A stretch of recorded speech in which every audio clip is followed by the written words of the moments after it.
বাংলাদেশের মানুষ সেবক চায় এবং জামাত ইসলামী জনগণের সেবক হিসেবে সেই কাজগুলো করছে।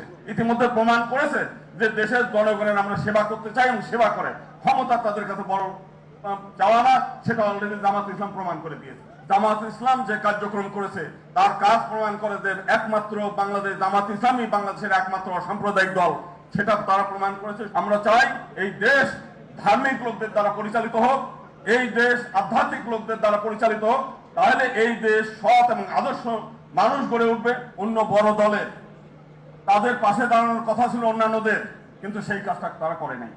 শুধু তাই না, বাংলাদেশে যদি অসাম্প্রদায়িকতার নামে, সেকুলারিজমের নামে বহু ভণ্ডামি দেখেছি, কিন্তু বাস্তবতা হচ্ছে জামাত ইসলাম যে কার্যক্রম করেছে তার কাজ প্রমাণ করে যে একমাত্র বাংলাদেশ জামাত ইসলামই বাংলাদেশের একমাত্র সাম্প্রদায়িক দল, সেটা তারা প্রমাণ করেছে। শুধু আজকে না, অতীতে আমরা দেখেছি বাংলাদেশের উত্তরবঙ্গে হিন্দু তীর্থযাত্রীরা জলে ডুবে মারা গেছে, তাদেরকে আমরা জানার আগেই তারা তাদেরকে সাহায্যের হাত বাড়িয়ে দিয়েছে, তাদেরকে সেই ব্যবস্থা করেছে।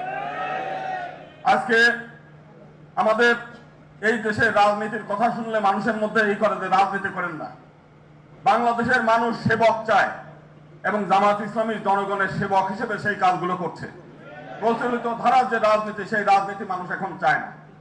এখন মানুষ উদ্গ্রীব হয়ে আছে যে এই দেশ সব সংগঠনকে দেখেছে, এই দেশের আলেম ওলেমাদের দ্বারা, ধার্মিক লোকদের দ্বারা এই দেশ একবার দেশ পরিচালনা হোক, সেইটা চায়। এবং আমরা চাই যে আগামী দিনে জামাত ইসলামের নেতৃত্বে এই দেশ পরিচালিত হবে।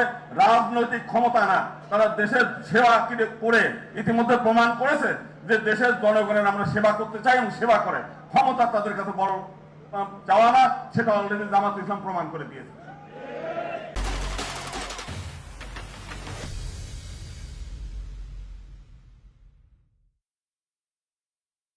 এবং এই দেশ, স্বামী প্রণবানন্দ বলছেন যে এটা হচ্ছে নীতি, আদর্শ এবং ধর্ম আধ্যাত্মিকতার দেশ।